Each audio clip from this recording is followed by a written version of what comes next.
अस्मद्गुरुभ्यो नमः। अस्मत्परमगुरुभ्यो नमः। अस्मत्सर्वगुरुभ्यो नमः। श्रीमते रामानुजाय नमः। परमपूज्य श्री श्री यदुगिरियतिराज नारायण रामानुजजीयर स्वामिಗಳ ಪಾದಾರವಿಂದಗಳಿಗೆ ನಮಃ.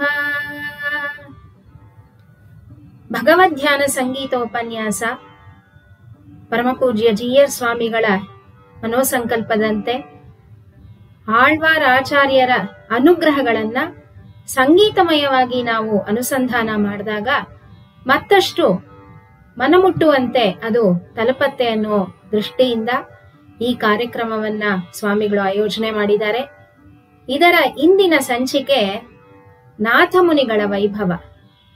ನಾಥಮುನಿಗಳೋ ನಾದಾನೋ ಅನ್ನೋದು ನಾವಿವತ್ತು ನೋಡೋಣ.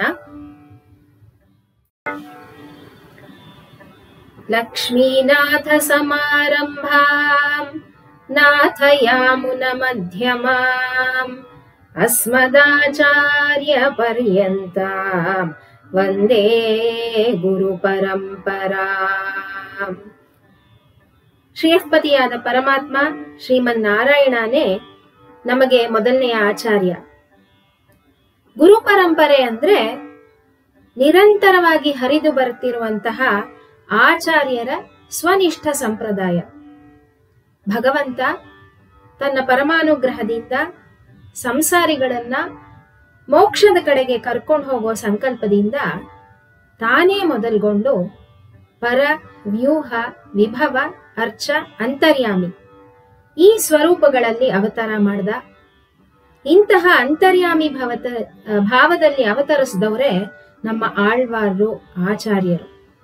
ಶ್ರೀಯಃಪತಿ ತನ್ನ ಮಹಿಷಿಯರಾದಂತಹ ಶ್ರೀದೇವಿ, ಭೂದೇವಿ, ನೀಳಾದೇವಿಯರ ಜೊತೆ ಶ್ರೀವೈಕುಂಠದಲ್ಲಿ ನಿತ್ಯ ಸೂರಿಗಳಾದಂತಹ ಆದಿಶೇಷ, ಗರುಡರು, ವಿಶ್ವಕ್ಸೇನರು ಮೊದಲಾದವರಿಂದ ಸದಾ ಸೇವೆ ಮಾಡಲ್ಪಡ್ತಾ ಇದ್ದಾನೆ.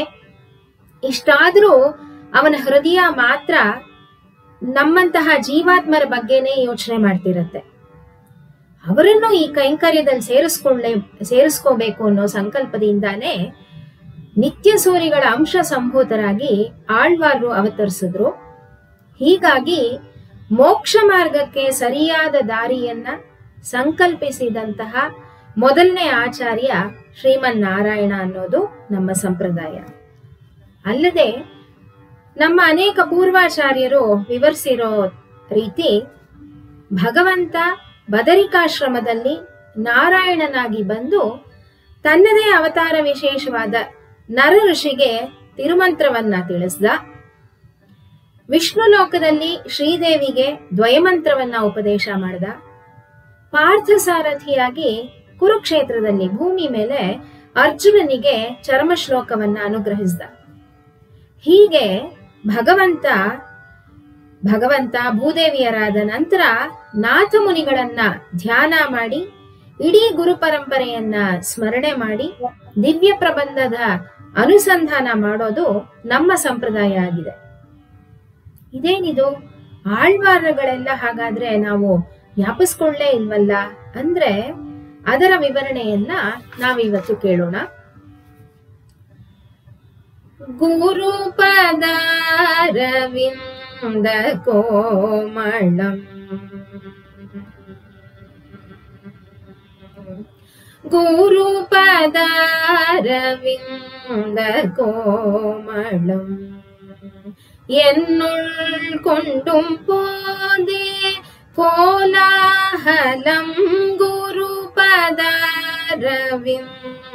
கோமளம் என்னுள் கொண்டும் போதே கோலாஹலம் குருபதாரவிந்த கோமளம் என்னுள் கொண்டும் போதே கோலாஹலம் குருபதாரவிந்த கோமளம் ಅರವಿಂದ ಕೋಮಳಂ ಪಾದಾರವಿಂದ ಕೋಮಳಂ.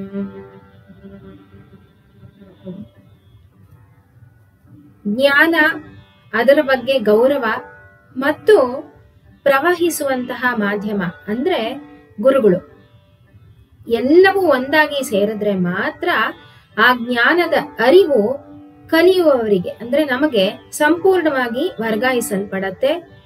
ಇಂತಹ ಮಾಧ್ಯಮಕ್ಕೆ ಮೂಲನೇ ಶ್ರುತಿ.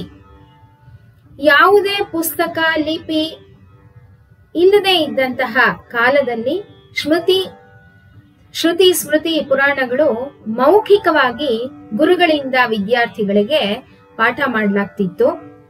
ಇದೇ ಗುರು ಪರಂಪರೆಯ ಆಧಾರ ಸ್ತಂಭ.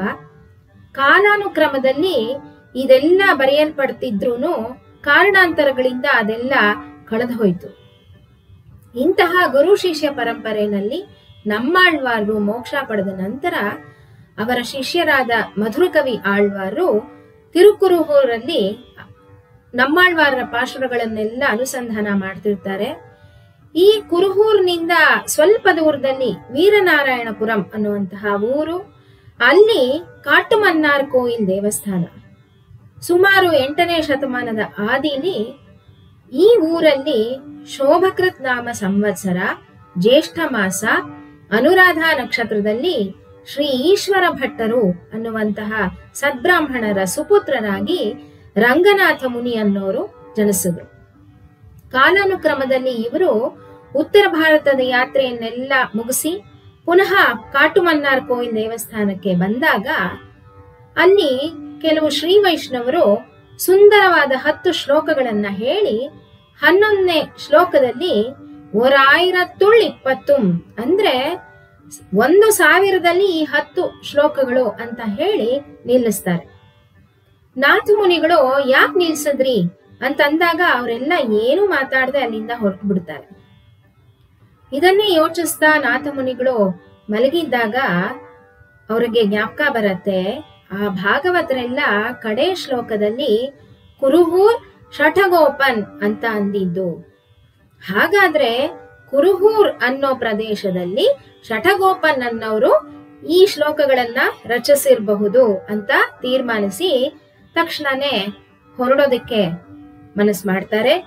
ಮೊದಲು ಕುಂಭಕೋಣಂ ಅಲ್ಲಿ ಭಗವಂತ ಆರಾವಮುದನ್ಗೆ ನಮಸ್ಕಾರ ಮಾಡಿ ತಿರುಕುರುಹೂರ್ಗೆ ಬರ್ತಾರೆ. ಕಲಿಯುಗ ಪ್ರಾರಂಭವಾದಂತಹ 500-600 ವರ್ಷಗಳಲ್ಲಿ ಆಳ್ವಾರಗಳ ಅವತಾರ ವಿಶೇಷ ಸಂಪೂರ್ಣ ಆಯಿತು. ಅವರ ಜೊತೆಗೇನೆ ದಿವ್ಯ ಪ್ರಬಂಧಗಳು ಸಹ ನೇಪಥ್ಯಕ್ಕೆ ಸರಿದೋಯ್ತು. ನಂತರದ 1200 ವರ್ಷಗಳಾದ ಮೇಲೆ ನಾಥ ಮುನಿಗಳು ಅವತರಿಸಿದ್ರು. ಭಗವಂತನ ಕಟಾಕ್ಷದಿಂದ ಈ ಸುಮಾರು ಶತಮಾನಗಳ ಅಂತರದಲ್ಲೂ ಸಹ ಮಧುರಕವಿ ಆಳ್ವಾರರು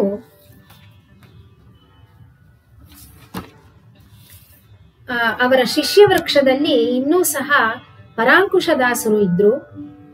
ಇದು ಭಗವಂತನ ನಿಯಮನೇ. ಏನಪ್ಪಾ ಅಂದ್ರೆ ತಮ್ಮ ಅವತಾರ ವಿಶೇಷ ಅದರ ಉದ್ದೇಶ ಪೂರ್ಣವಾಗುವವರೆಗೂ ಇಂತಹ ಯೋಗಿಗಳು ಭೂಲೋಕದಲ್ಲೇ ಇರಬೇಕು ಅಂತ. ನಾಥ ಮುನಿಗಳು ಹಾಗಾಗಿನೇ ಪರಾಂಕುಶದಾಸರನ್ನ ಭೇಟಿ ಮಾಡಿ ಅವರು ಕೇಳಿದ್ದಂತಹ ಪಾಶುರಗಳ ಬಗ್ಗೆ ವಿಚಾರಿಸಿದಾಗ ಅವರು ಸ್ವಲ್ಪ ಖೇದದಿಂದ ಅಂದ್ರೆ ಬೇಜಾರಿಂದ ಹೇಳ್ತಾರೆ, ವೇದಗಳು ಎಲ್ಲರಿಗೂ ಸುಲಭ ಸಾಧ್ಯವಾಗಿ ಅರ್ಥ ಆಗೋಲ್ಲ, ಆದ್ರೆ ಇದರಿಂದ ಯಾವ ಜೀವಿನೂ ಅದರ ಅರ್ಥ ತಿಳ್ಕೊಳ್ದೆ ಮೋಕ್ಷ ಮಾರ್ಗಕ್ಕೆ ಹೋಗೋದ್ರಿಂದ ವಂಚಿತನಾಗಬಾರ್ದು ಅನ್ನೋ ಉದ್ದೇಶದಿಂದ ಸಾಕ್ಷಾತ್ ಭಗವಂತನೇ ಆಳ್ವಾರ ಮೂಲಕ ದಿವ್ಯ ಪ್ರಬಂಧಗಳನ್ನ ರಚನೆ ಮಾಡಿಸ್ದ. ಆದ್ರೆ ಕಲಿ ಪ್ರಭಾವ ಮುಂದೆ ಕಾಲ ಸರಿದಂತೆ ಕೆಲವು ಅವಿವೇಕಿಗಳು ಅಜ್ಞಾನಿಗಳು ಈ ಶ್ಲೋಕಗಳು ವೇದ ಮಂತ್ರಗಳಿಗೆ ಹಾನಿಕಾರಕ ಅಂತ ಅಂದ್ಕೊಂಡ್ಬಿಟ್ಟು ತಾಮ್ರಭರಣಿ ನದಿಗೆ ಇದನ್ನೆಲ್ಲ ಎಸೆದ್ಬಿಟ್ರು. ಅದೃಷ್ಟವಶಾತ್ ನಮ್ಮ ಪರಮಗುರುಗಳ ಕಣ್ಣಿನಂ ಶಿರುತ್ತಾಂಬಿನ 10 ಶ್ಲೋಕಗಳು ನಮ್ಮಲ್ಲಿ ಇವತ್ತು ಉಳ್ಕೊಂಡಿದೆ. ನೀವು ಈ ಶ್ಲೋಕಗಳನ್ನ 12,000 ಸತಿ ಪಾರಾಯಣ ಮಾಡಿ ಸಾಕ್ಷಾತ್ ನಮ್ಮಾಳ್ವಾರರೇ ನಿಮ್ಗೆ ದರ್ಶನ ಕೊಡ್ತಾರೆ ಅಂತ ಪರಾಂಕುಶದಾಸರು ನಾಥ ಮುನಿಗಳಿಗೆ ಅನುಗ್ರಹಿಸ್ತಾರೆ. ಮುನಿ ಅನ್ನೋ ಪದದ ಅರ್ಥನೇ ಭಗವಂತನನ್ನ ತೀವ್ರವಾಗಿ ಧ್ಯಾನ ಮಾಡೋರು ಅಂತ. ಇಂತಹ ನಾಥ ಮುನಿಗಳು ನಮ್ಮಾಳ್ವಾರರು ಕುಳಿತಿದ್ದಂತಹ ಹುಣಸೆ ಮರದ ಕೆಳಗೆ ಕೂತು ಆಳ್ವಾರರು ಆ ಪೊಟ್ರೆಯಲ್ಲಿ ಇನ್ನೂ ಇದ್ದಾರೆ ಅನ್ನೋ ಮನೋಭಾವದಿಂದ ಪಾರಾಯಣ ಶುರು ಮಾಡ್ತಾರೆ.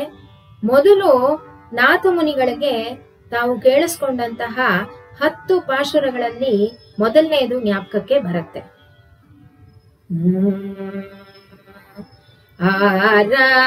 ஆராவமுதே அடியேன் உடலம் நின்றாலன்பாயே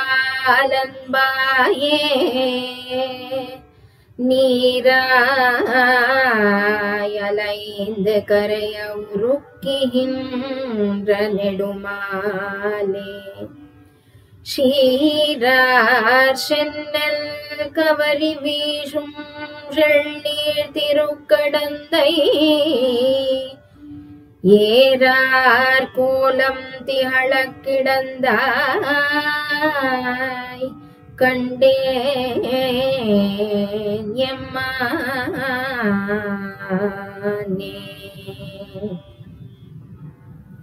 ನಾಥಮುನಿಗಳು ತಿರುಕುರುಹೂರ್ಗೆ ಬರೋದಕ್ಕೆ ಮೊದಲು ಆರಾವಮುದನ್ಗೆ ನಮಸ್ಕಾರ ಮಾಡಿದ್ರಲ್ಲ, ಆ ಪರಮಾತ್ಮ ಯಾರು? ಆರಾವಮುದಂ, ಅಮೃತದ ಸಾರ. ಯಾವ ಅಮೃತ ಅಂದ್ರೆ ಕರುಣೆಯ ಸಾಗರದಲ್ಲಿರುವಂತಹ ಅಮೃತ. ಇಂತಹ ಭಗವಂತ ಶ್ರೀಮನ್ನಾರಾಯಣ ವಿಶ್ವಕ್ಸೇನರಿಗೆ ಆಗ್ರಹಿಸಿ ಅವರು ನಾಥಮುನಿಗಳಿಗೆ ನಮ್ಮಾಳ್ವರರ ದರ್ಶನಕ್ಕೆ ಸೂಚಿಸ್ತಾರೆ. ನಮ್ಮಾಳ್ವಾರರು ನಾಥಮುನಿಗಳಿಗೆ ಪ್ರತ್ಯಕ್ಷರಾಗಿ 3 ವರಗಳನ್ನ ಪ್ರದಾನ ಮಾಡ್ತಾರೆ. ಮೊದಲನೇದಾಗಿ ಅಷ್ಟಾಂಗ ಯೋಗದ ಆಳ. ಇದರ ಅಂಗಗಳನ್ನ ಉಪಯೋಗಿಸಿ ನಾಥಮುನಿಗಳು ನಮ್ಮಾಳ್ವಾರರ ಕುರಿತು ಧ್ಯಾನ ಮಾಡೋದಕ್ಕೆ ಸಾಧ್ಯ ಆಗಿದ್ರೂ ಸಹ ಗುರುಮುಖೇನ ಇದರ ಆಳವಾದ ಜ್ಞಾನವನ್ನ ನಮ್ಮಾಳ್ವಾರರಿಂದ ಪಡ್ಕೋತಾರೆ. ಎರಡನೇದಾಗಿ ನಾಥಮುನಿಗಳ ಅವತಾರ ಕಾರಣವಾದಂತಹ ದಿವ್ಯ ಪ್ರಬಂಧದ ಪುನರುತ್ಥಾನಕ್ಕಾಗಿ ನಮ್ಮಾಳ್ವಾರರು ಬರೀ ತಾವು ರಚಿಸಿದಂತಹ ಪಾಶುರಗಳು ಮಾತ್ರ ಅಲ್ಲದೆ ಎಲ್ಲ 4000 ಪದ್ಯಗಳನ್ನ ಕರುಣಿಸಿದ್ರು ಮತ್ತು ಅದರ ಅರ್ಥಾನುಸಂಧಾನವನ್ನ ಸಹ ತಿಳಿಸ್ಕೊಡ್ತಾರೆ. ಮೂರನೇದಾಗಿ ಭವಿಷ್ಯದಾಚಾರ್ಯರು ಒಬ್ರು ಈ ಕಲಿಯುಗದ ಪ್ರಭಾವವನ್ನ ಕಡಿಮೆ ಮಾಡೋದಕ್ಕೆ ಅವತರಿಸ್ತಾರೆ ಅಂತಾನೂ ಹೇಳ್ತಾರೆ. ಇದೇ ವಿಷಯನೇ, ಈ 3ನೇ ವರದ ವಿಷಯನೇ ನಮ್ಮ ಪೂರ್ವಾಚಾರ್ಯರು ಹೇಳಿರೋದು. ಭಗವದ್ ರಾಮಾನುಜಾಚಾರ್ಯರ ಅವತಾರ ವಿಶೇಷತೆಯ ಶ್ಲೋಕ ತಿರುವಾಯ್ಮೊಳಿಯ 5ನೇ ಶತಕದಲ್ಲಿ ಪೋಲಿಗ ಪೋಲಿಗ ಪೋಲಿಗ ಪೋಯಿತ್ ವಲ್ಲುಯೀರ್ ಚಾಪಂ நலியும் நரகமுனைந்த நமனுக்கிங்கு யாதொன்றும் இல்லை கலியும் கெடும் கொண்டு கொண்மின் கடல் வண்ணன் பூதங்கள் எம்மே மணியே பூந்திசை பாடி ஆடி ஒளித்தர கண்டோ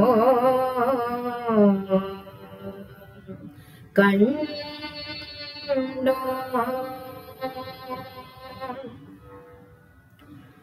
ಭಗವಂತನಿಂದ ನೇರವಾಗಿ ಅಥವಾ ಅವನ ಅವತಾರ ವಿಶೇಷಗಳ ಬಗ್ಗೆ ಕೇಳಿನೇ ನಾವು ಮೋಕ್ಷದ ಮಾರ್ಗವನ್ನ ಹೊಂದಬಹುದಲ್ಲ ಅನ್ನೋ ಯೋಚನೆ ನಮ್ಮಂತಹ ಮುಮುಕ್ಷುಗಳಿಗೆ ಹೊಳೆದ್ರೆ ಅದಕ್ಕೆ ದಾಸರು ಉತ್ತರ ಹೇಳಿದ್ದಾರೆ.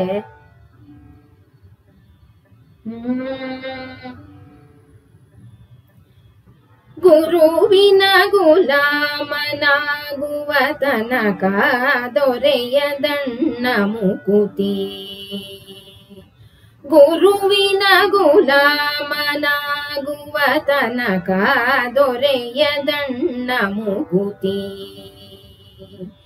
ಪರಿ ಶಾಸ್ತ್ರವನೋದಿದರೇನೋ ವ್ಯರ್ಥವಾಯಿತು ಭಕುತಿ, ಪರಿ ಶಾಸ್ತ್ರವನೋದಿದರೇನು ವ್ಯರ್ಥವಾಯಿತು ಭಕುತಿ.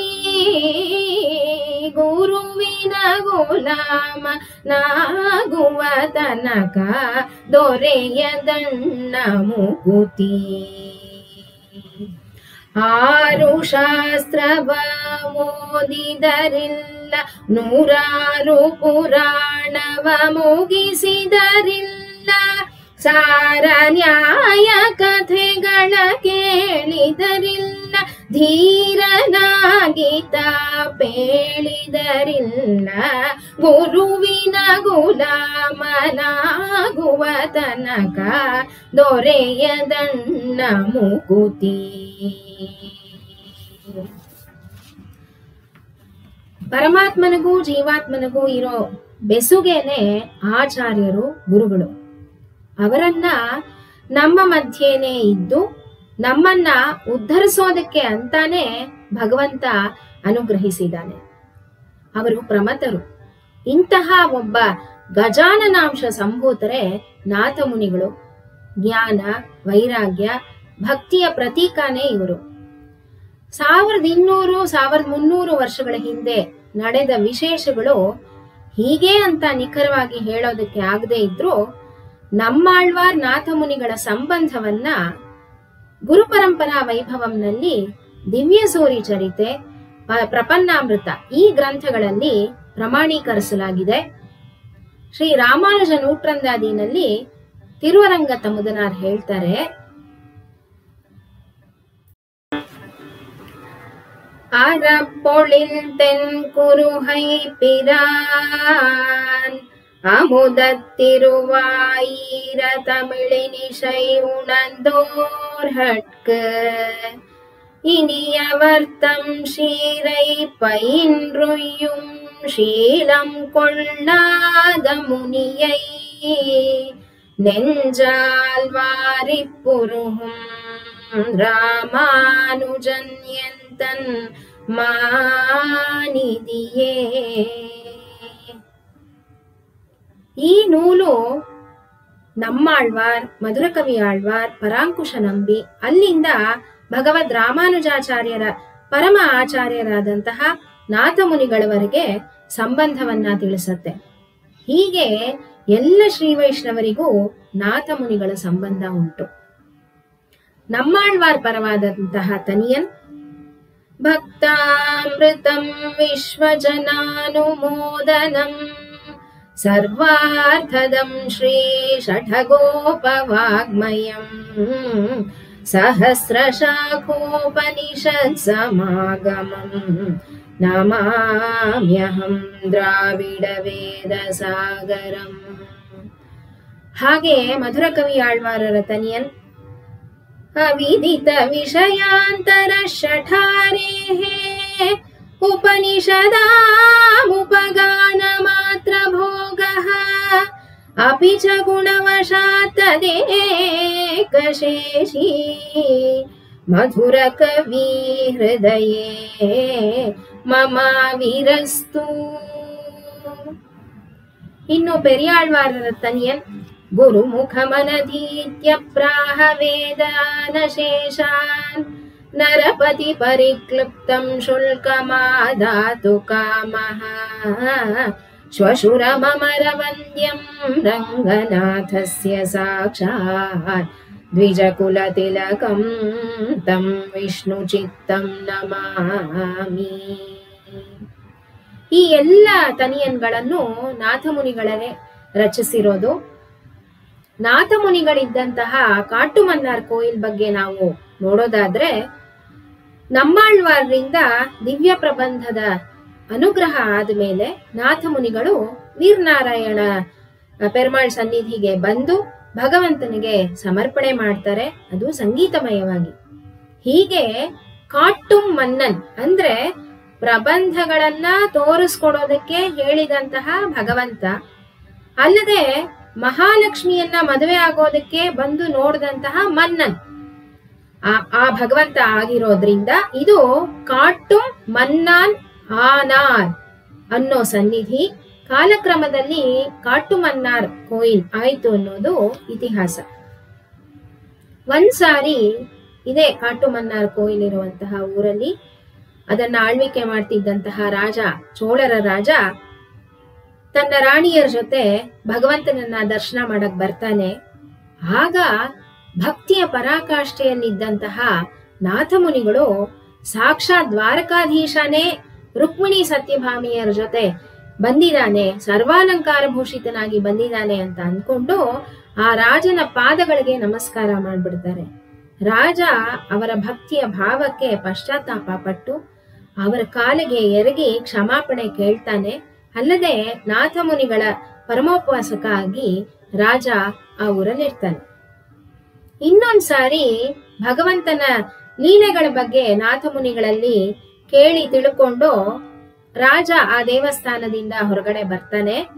ತನ್ನ ರಥದ ಹತ್ರ ಬಂದು ಕೈ ಕಟ್ಟದ ಕೂಡ್ಲೇನೆ ಸಾರಥಿ ಬಂದು ಬಗ್ಗಿ ನಿಲ್ತಾನೆ. ಅವನ ಬೆನ್ನನ್ನ ಏರಿ ರಥದೊಳಗೆ ರಾಜ ಕೂತ್ಕೋತಾನೆ.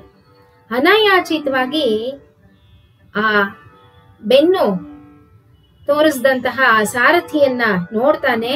ಅಲ್ಲಿ ಬಕ್ಕೊಂಡು ನಿಂತಿರೋರು ಸಾಕ್ಷಾತ್ ನಾಥಮುನಿಗಳು. ಅದೇನಾಗಿರತ್ತೆ ಅಂತಂದ್ರೆ, ಭಗವಂತನ ಲೀಲೆಗಳು ಮಹಿಮೆಗಳ ಬಗ್ಗೆ ರಾಜನ ಹತ್ರ ಹೇಳ್ತಿದ್ದಂತಹ ನಾಥಮುನಿಗಳು ಅದೇ ಭಾವದಲ್ಲಿ ರಾಜ ರಥವನ್ನ ಹತ್ತದಾಗ ಸಾಕ್ಷಾತ್ ರಾಮನೇ ಆ ರೀತಿ ನಡ್ಕೊಂಡು ಹೋಗ್ತಾ ಇದ್ದಾನೆ ಅಂತ ಅನ್ಕೊಂಡು ಆ ರಥದ ಹತ್ರ ಬಂದು ಬಗ್ಗಿ ನಿಲ್ತಾರೆ. ರಾಮನ ರಥ ಹತ್ಲಿ ಅನ್ನೋದು ಅವ್ರ ಭಾವ ಆಗಿರತ್ತೆ. ಆಮೇಲೆ ಅವರಿಗೆ ಆ ರಾಮನನ್ನ ಜ್ಞಾಪಿಸ್ಕೊಂಡು ತಾನೇ ಸುಮಂತ್ರನಾಗಿ ಅಲ್ಲಿ ಇರ್ಬೇಕು ಅನ್ನೋ ಭಾವದಿಂದ ಹೀಗ್ ಮಾಡಿರ್ತಾರೆ. ಇದು ಅವರ ಭಕ್ತಿಯ ಪರಾಕಾಷ್ಠೆಯಾಗಿತ್ತು.